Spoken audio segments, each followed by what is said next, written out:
On today's show, Rockets Warriors Game 7. Will the Rockets be able to pull off the historic 3-1 comeback, or will it be another postseason that ends at the hands of the Warriors? It's all coming up right here at Locked On Rockets. This is Mission Control, Houston. Ignition sequence start.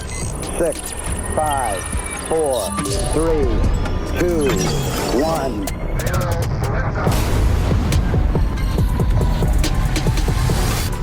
What's up and welcome to another edition of Locked On Rockets, your daily podcast home for everything Houston Rockets basketball. As always, I'm your host, Jackson Gatlin, native Houstonian and credentialed media member. I'm also the host of Locked On NBA Thursdays. Be sure to follow along wherever you listen to your podcasts or on YouTube. Just search Locked On Rockets, where the best way you can help support our show is to listen every single day on a podcast platform of your choosing. Like, comment, subscribe on YouTube. Would sincerely appreciate all of that support. Now, today's episode is brought to you by Monarch Money. Take control of your finances with Monarch Money. Use code LOCKEDONNBA at monarchmoney.com for 50% off of your first year. And as always, thanks so much for making Locked On Rockets part of your day every single day, whether it's on your way to work, on your lunch break, in the gym, ahead of the pivotal, all-encompassing, season-deciding Game 7.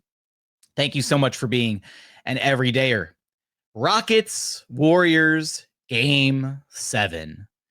We've been here once before. Hopefully the outcome is a little bit different this time. I'll be honest, I've got all the confidence in the world going, and I don't think it's misplaced confidence either. I said it before Game 6 that if the Rockets won Game 6 on the road at Chase Center and were able to bring this thing back for a Game 7 at home, that the Rockets were going to take this series. And I still feel that way. I feel incredibly confident rolling into this Game 7. We're going to talk about what the Rockets and Warriors know about each other, what the Rockets' kind of win conditions and X factors are in this series, what we know that they need to do here in Game 7 to pull this comeback off and to become just the 14th team in NBA history to execute a 3-1 comeback. And here's a fun stat for you to give you even a little bit more confidence. Actually, let me grab it again. I had it right here and then I lost it. I got you for 2 seconds. Fun stat involving the Houston Rockets and making this 3-1 comeback. Right now, the numbers are actually in favor of the Houston Rockets during this comeback. Of the 271 teams being down 3-1 in the NBA playoffs, only 20 of those teams came back to force a Game 7. Of those 20 teams, 12 of them had a Game 7 at home, and of those 12, 9 of them won Game 7. So the statistics show that about more or less 94% of teams go on to lose a series once you're down 3-1. But of every team in NBA history that was down 3-1 and fought back to play in a Game 7 at home on their home court, 75% of those teams won. So the numbers went from being stacked so heavily against the Rockets going down 3-1 that they are now actually in favor of the Rockets now at home in Game 7. Shout out to Funaki Stats for pulling those Game 7 numbers. He's phenomenal. If you don't follow him on Twitter, go follow him at Funaki Stats. Our local Steven Adams stan. He's does incredible work pulling stats for all sorts of things on social media. Go check him out. But this Rockets team knows this Warriors team. And they know what it takes to beat this team at this point. We know what the recipe for success is. We know what some of the X factors and different variables are in this series. And at this point, said it before the series even started. As the series progressed, as we got into games 4, 5, 6, and right here on the doorstep of Game 7, the Rockets were going to get more and more comfortable. They were going to better understand the Warriors as the series progressed. They were going to better understand themselves and how to execute in certain areas that they could take more advantage of or perform better in as the series progressed. And right now, as we look at Game 7 and what the Rockets need to be able to do to win, there are a few factors that are prevalent across their wins and across their losses that they can either look to capitalize on and look to avoid. First of which being, and this has been a theme all series long, the free throw shooting. In the games that the Rockets have lost, they've struggled at the free throw line.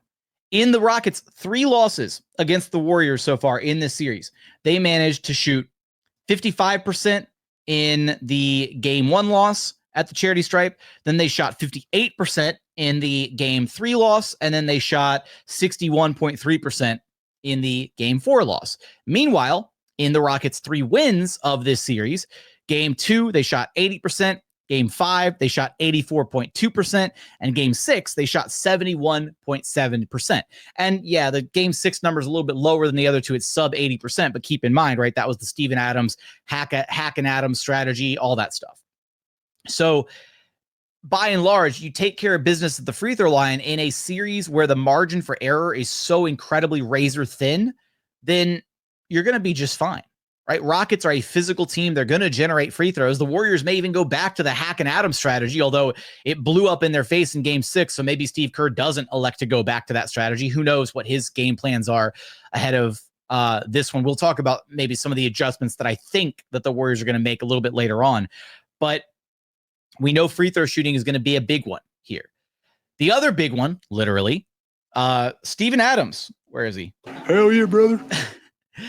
Steven Adams has been the difference maker, the game changer in this series for the Houston Rockets. He has the biggest plus-minus differential on the team. He's plus 53, far and away the best plus-minus on the team for the Rockets in this series.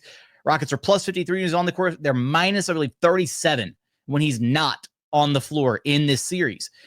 Now, the big question for Steve-O, right, is does he have another big game in him? Because he played 31 minutes in game 6. Most minutes he's played all season. Most minutes he's played post-injury for Steven Adams.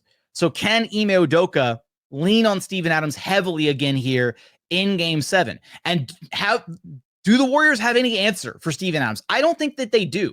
The only thing that they have that's even remotely close to an answer for Steven Adams is to play Kevon Looney, but it messes with their spacing. It hurts them offensively. And we've seen the Warriors try a bunch of different things. We've seen them try to put 5-out spacing out there with Quentin Post and Buddy Hield and Pajimski and try and stretch out the Rockets and force Steven Adams to guard on the perimeter. And none of it matters. They have not had an answer or a counter to Steven Adams. And he hurts them so much on the other end of the floor that the Rockets have to continue to play him. He's been, one of their most invaluable players this series.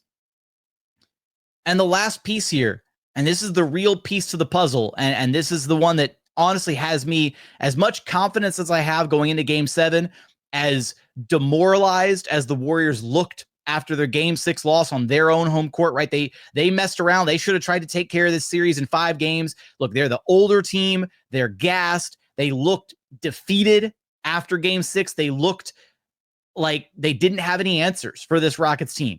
There was not an overabundance of confidence coming out of these Warriors players or Steve Kerr after that game 6 loss on their home court, right? They knew that Buddy Hield with his whole, we won't be back in Houston. And here you are back in Houston for game 7, buddy. Who shows up between Fred VanVleet and Jalen Green? Can we get a game 7 Jalen Green to close out this series? That would be pretty poetic, right? After the struggles that he's had in this series, if he can give us if he can give them something similar to his game 2 performance to close out the Warriors in game 7, that would be a fantastic cherry on top of an already delicious sundae.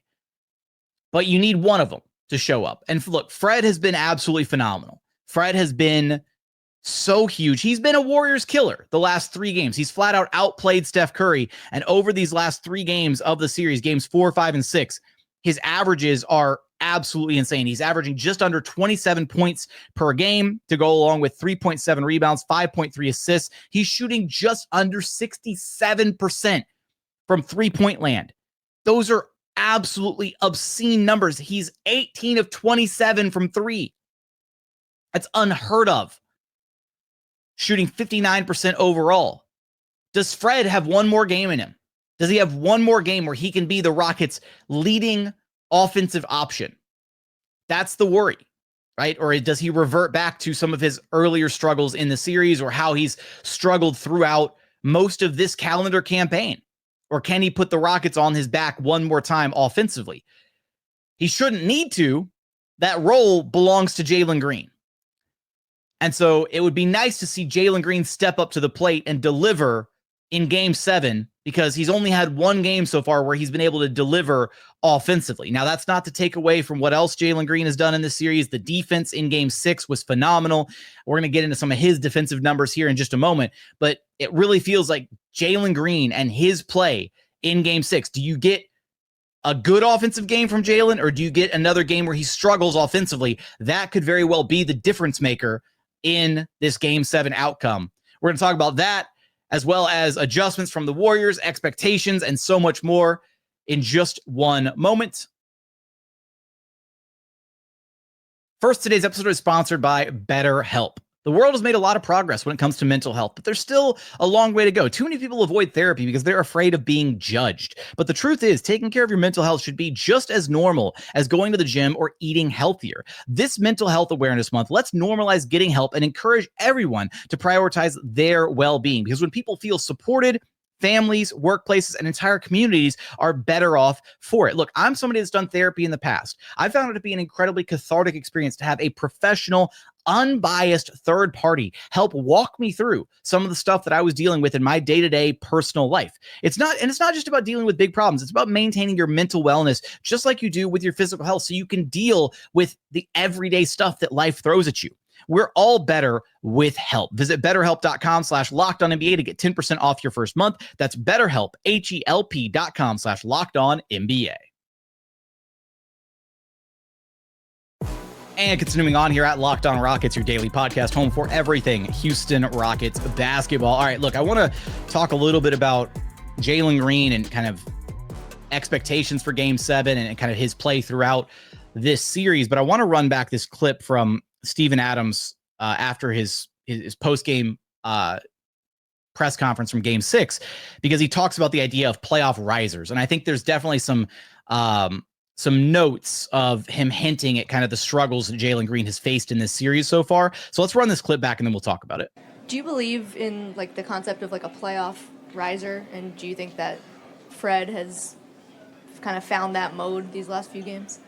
What is it, a playoff riser? Yeah, like someone who finds a different playoff mode, they can rise to the level in the postseason specifically. Yeah. Are you asking, do I think it's a thing? Yeah. Thing first of all, and do you think that that's what's happening with Fred? It's 100% a thing. And it could be any player. Even if other players, like you got to look at the strategy of playoffs. It comes down to like a lot of numbers game, right? So if someone in the regular season, they mainly attack, say they average X amount of points. If you blitz them the whole game, you force the ball out of their hand, obviously their volume of shots is going to go down. So then their points per game is going to go down. So that you still don't judge them on like that person's not a riser. No, it's what the defense is presenting. You're enough of a threat that they're taking that away. You know what I'm saying? So then like you just have to find a different way to attack, which means that there's other players that may be quote unquote a riser, depending on how you value them. Okay, they might score more, so you're like, oh, well, this guy scores more points now. He's a riser. It's up to you. It's all up to you, individual, whatever you guys put value on. First, foremost, Steven Adams is one of the most insightful guys on the team. Great interview, and he takes a lot of time to really, explain his answers very thoughtfully, very carefully. So I appreciate his thoughts on this. And it definitely, again, you kind of hear that answer, and immediately you think, even though the question was asked about Fred being a riser, Adams' answer very much pointed towards, somebody who is struggling or not rising, right? Like Jalen Green, essentially, so far this series, with Jalen only having one good game out of his 6 so far against the Warriors. Now, I will say, I understand Adams' point to an extent. And what I want to get into here is, this is a series that has been incredibly tough for Jalen Green. Understandably, the Warriors have done a lot to take him out of the game, to double him, to blitz him, to get the ball out of his hands. But this is not uncommon, right? Leading scorers, star players, they see this kind of attention all the time, especially in the playoffs, sometimes throughout the regular season, right? But especially in the playoffs. Every opposing defense is going to be geared to take your best players out of the game, to make them uncomfortable, to slow them down. Hell, we're watching it in real time with Steph Curry, right? Every single night, the Rockets' entire defensive game plan is geared towards stopping Steph. And you know what? Sometimes it works, sometimes it doesn't, right? And even in the games where it's not working, where Steph struggles, he's still finding a way to put up some points. Even in the Rockets' wins against the Warriors. So even in the losses, right? Steph had 29 in the game 6 loss. Steph had just 13 in the game 5 loss. That was the one where he got benched. 20 in the game 2 loss. Like the doing it on poor efficiency, right? Struggling, but still trying to find a way to make an impact. And also the Rockets are putting so much attention, defensive attention on Steph. It opens up other guys, right? Very similar to what we saw the Warriors doing to Jalen Green in game 3, where I came on this show and explained, okay, well, the Warriors really honed in on Jalen after his explosive performance in game 2. They blitzed way more than they have in any other game this series so far, and Jalen generated a lot of 4-on-3 opportunities for the Rockets offense, with Amin and Alp being the recipient of those passes, and they just couldn't execute out of those, right? So Jalen did his job in game 3. After having that phenomenal game 2, he did his job in game 3. So I would even go so far as to say he's had 2 good games this series, right? Game 3, he did what he was supposed to do. But games 1, 4, 5, and 6 have left a lot to be desired with Jalen Green. And I understand the sentiment.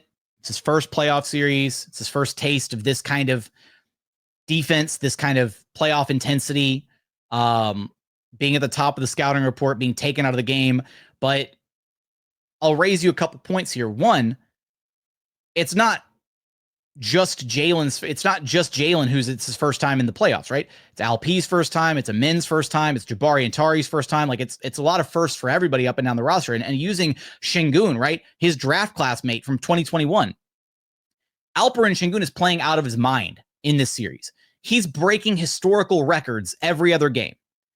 And he's doing it against one of the greatest defensive players of all time in Draymond Green. And we're not sitting here making excuses for Alperen Sengun. We're not sitting here saying he's struggling, he's doing this, he's had single-digit scoring performances, or he's getting crushed on the glass because Draymond Green is bullying him down low, or this, that, and the other. No. Has he struggled at times against Draymond in the series? Absolutely. Is he shooting well below like his usual shooting percentages when Draymond guards him? Yes. Is he still finding ways at times to score on Draymond? Absolutely. He's still finding a way to deliver and doing it in multiple ways. Sengun's doing it. He's scoring. He's rebounding. He's facilitating. He's getting steals. He's defending at an incredibly high level. He's doing it all. And he leads the Rockets in 4 of their 5 major statistical categories so far this series. Sengun has absolutely risen to the occasion of the playoffs. Jalen Green hasn't yet, and he's struggled. And yes, some of that has to do with how the Warriors guard him, the attention to detail, all of that, like how they try to take him out of the games. But it's important to remember that sometimes, teams elect to double team and blitz and trap and be aggressive defensively against a player because that player is so elite that they want literally anybody else on the team to beat them, right? We're seeing it right now with Steph Curry. We see it with Nikola Jokic. We see it with LeBron James at times. Like the all-time greats get doubled because you don't want that person to beat you. You want literally any of the other role players or whatever to beat you. Other times, players get double teamed and trapped and all that because they can't handle the pressure. And there have been points in this series where Jalen Green has handled the defensive pressure of the Warriors and has done a good job. There have been other points like the start of game 4 where Jalen was really struggled, right? Had the 5 turnovers, had the 3 early ones in the first quarter, and he was just completely out of it in that game. There have been times where he struggled with the pressure. And to juxtapose Jalen's struggles with a guy like Fred VanVleet, who in game 6, the Warriors literally made the adjustment to start Gary Payton II with the express intent of taking Fred VanVleet out of the game, because Fred had torched them in games 4 and 5. And so they wanted to stop Fred VanVleet. And Fred, in game 6, saw a lot of similar defensive coverages that Jalen Green has seen throughout the series. He was getting trapped, getting doubled, getting blitzed, had GP2 draped all over him all game long, still found a way to routinely break down the Warriors defense get guys in spots to be successful, get to the free throw line, knock down his own shots, right? Fred was still able to be successful despite that. And so that's where the frustrations lie, is that Jalen Green has not been able to deliver. He hasn't. He has flat out struggled in most of this series. He needs to show up in game 7. He needs to show up in game 7, because if the Rockets have another game where they win in spite of Jalen Green struggling again offensively, and look, I'm not going to I don't want to take anything away from him defensively, especially there in game 6. He was absolutely phenomenal in game 6. All 5 guys that were on the floor for the Rockets during that defensive stand in the fourth quarter to completely shut out the Warriors, phenomenal. Every single player of that core group deserves credit for the defensive intensity and the hustle and the execution in that frame. Yes, not taking that away from Jalen, but Jalen wasn't drafted to be a defender. He wasn't. That's not this team at its best. This Rockets team at its best is Jalen Green scoring the ball. Is Jalen Green putting pressure on the opposing defense? Is Jalen Green running 2-man game with Alperen and Sengun, getting downhill, scoring, knocking down shots, being the leading scorer of this team? And like if you were to go back and like when Ime Udoka and Rafael Stone were putting this team together, and they were signed Fred VanVleet and Dillon Brooks, and they were thinking about what the future was going to look like and the first taste of playoff basketball for this Rockets team, the version of this team that was in their minds that was succeeding in the postseason definitely wasn't a team that was being led in scoring by Fred VanVleet in games 4, 5, and 6 of a series. Fred is doing right now what Jalen Green is supposed to be doing for this team. Fred is supposed to be and was supposed to be the training wheels. Fred VanVleet was brought in to be a supporting cast member, not to be the guy. But because Fred is incredibly talented in his own right as a basketball player, and he's an absolute Warriors killer. Like, Warriors fans hate this guy. Warriors fans are like looking at Fred like, this guy again, this guy. Like you go back and look at any of the comments and tweets and discussions from the Raptors Warriors finals, back in 2019. And Warriors fans hate Fred. They hate him. He's a Warriors killer. And he has absolutely risen to the occasion and been phenomenal these last few games. But Fred is doing what Jalen Green should be doing against the Warriors. That's what this Rockets team needs out of Jalen Green. And thankfully they've gotten it out of Fred, and he's bailed them out, and he's thrived and carried them in games 5 and 6, especially offensively. But how many more of those games does Fred have, right? Hopefully he's got a bunch left in the tank. Hopefully he's locked in, and this is going to be the version of Fred we get for the rest of the postseason. But this Rockets team cannot continue to win in spite of Jalen Green struggling offensively. Can't happen. Jalen Green needs to find a way to show up in game 7. And it's not like he hasn't had opportunities to show up. It's not like he's dealing with, in game 6, right? GP2 was all over Fred VanVleet. Jalen Green was getting guarded by, Moses Moody and, Pajimski, and, occasionally, he would get certain guys on a switch. Buddy Hield at times. Like, those are guys that Jalen should be able to score on, or at least, at the very least, get downhill against, and then facilitate and get a pass to Sengun or Adams or whoever else, get a kick out for a 3.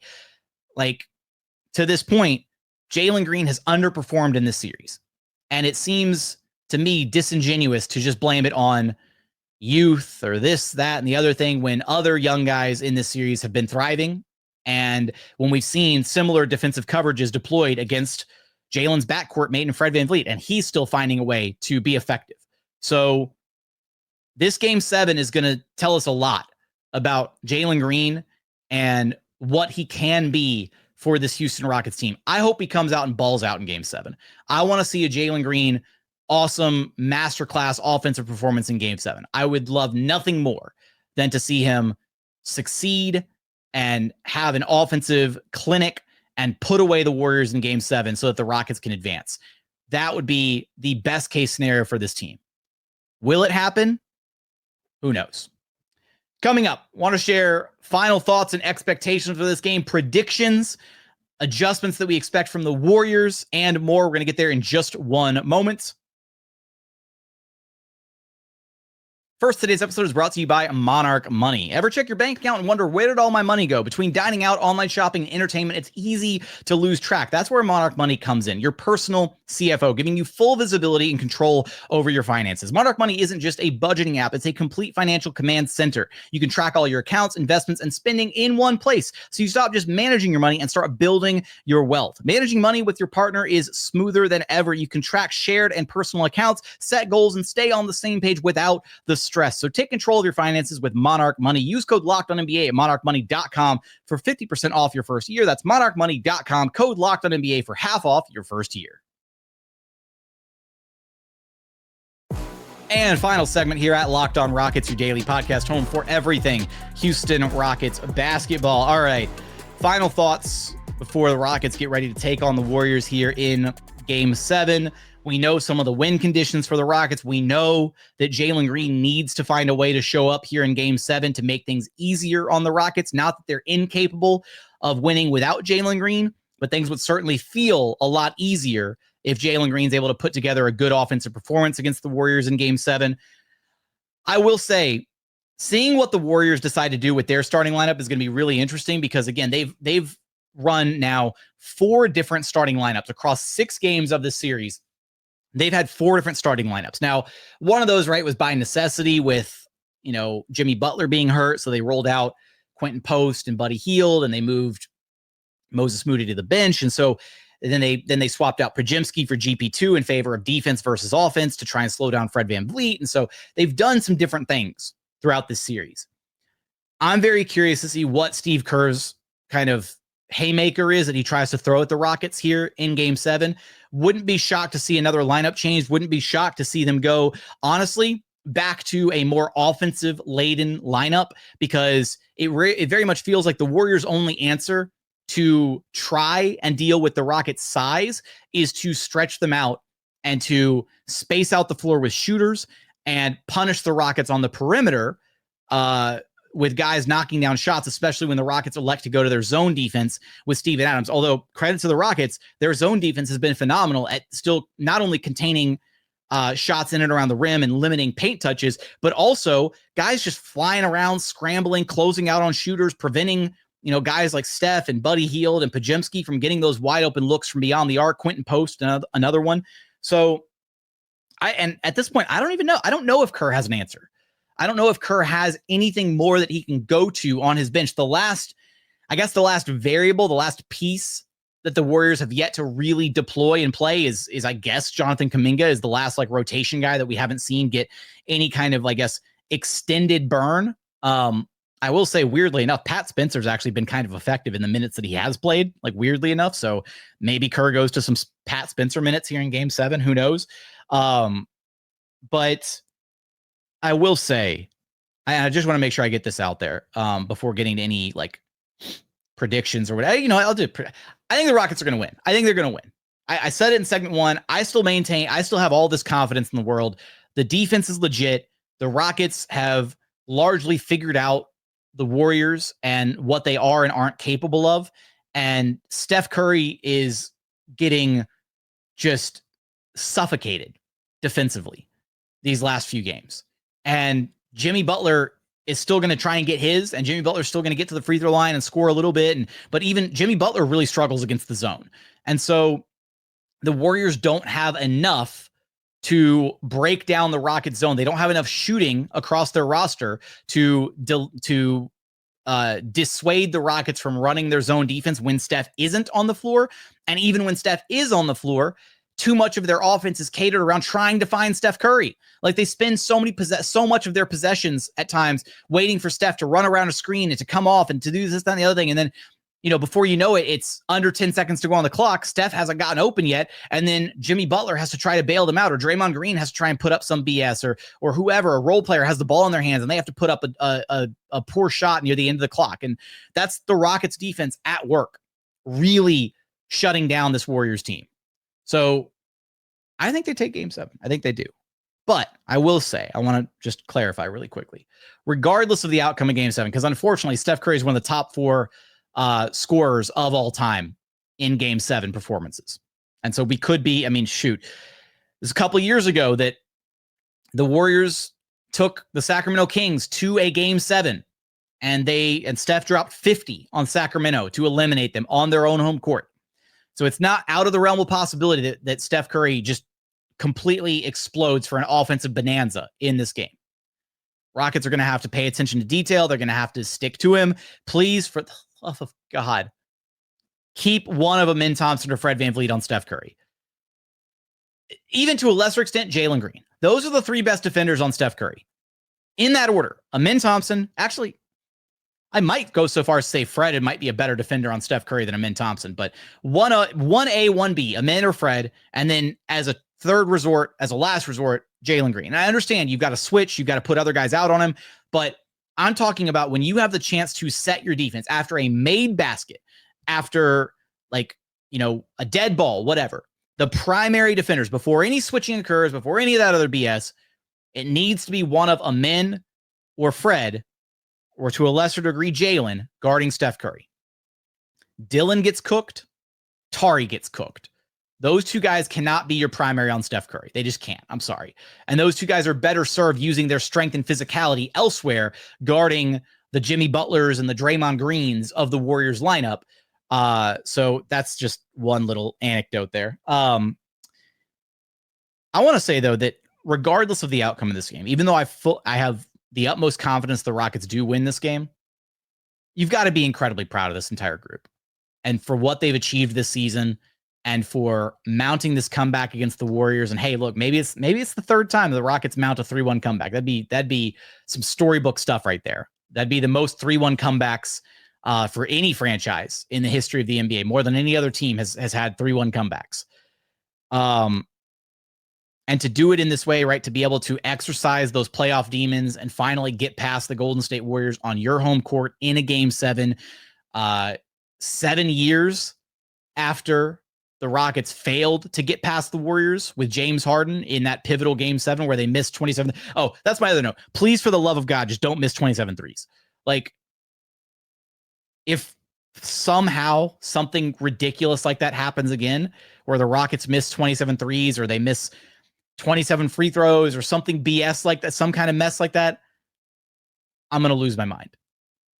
I don't think it's going to happen, but I just figure I got to get it out there and just air it out on the side of caution. But you've got to be proud of this team. And the Rockets have done so much to be able to get to this point and give themselves a chance against this Warriors squad. And yeah, I'm just purely as a fan, this is like game 7s are everything. And for these young guys to have a chance to go out there and lay it all on the line against a Warriors team that is incredibly talented, is definitely, after the acquisition of Jimmy Butler, they are, they're playing like a top 4 team with Jimmy Butler. And this is probably going to be the hardest challenge for the Rockets this postseason. If they can get past the Warriors, I like how they match up better. I like the series against the Wolves better than this series against the Warriors. Like, the Wolves are still a very good team in their own right, but very different in how they approach the game. Very different in how you have to guard Anthony Edwards versus how you have to guard Steph Curry. Very different in how you play up and down that Wolves roster versus how you have to play up and down the Warriors roster. So if the Rockets beat the Warriors here in game 7, I think there's a very strong likelihood that they go on to the Western Conference Finals. That's what I'll leave here with. But if you're going to the game, please wear red, wear the shirts that they give you. I talked about it last pod. I wasn't sure if I was going to have time to do a preview pod. That's why I wanted to get that note in there, but I'll get it in there twice. Wear red, show up, show out, support the guys. They deserve it. And hopefully after the game, we're talking about another Rockets win and we get to release the Hounds just one more time, at least this season. So with that, I want your thoughts. I want your expectations ahead of game 7. I think the Rockets win. That's where my heart is at. I feel confident going into this game. I want your thoughts. Let me know in the YouTube comments. Remember, the best way to help us grow our show is to listen every single day on a podcast platform you're choosing. Like, comment, subscribe on YouTube. Also, check out our Locked On Rockets newsletter. But as always, thank you so much for watching. Thank you so much for listening. And we look forward to having you back right here at Locked On Rockets, your daily podcast home for everything Houston Rockets basketball.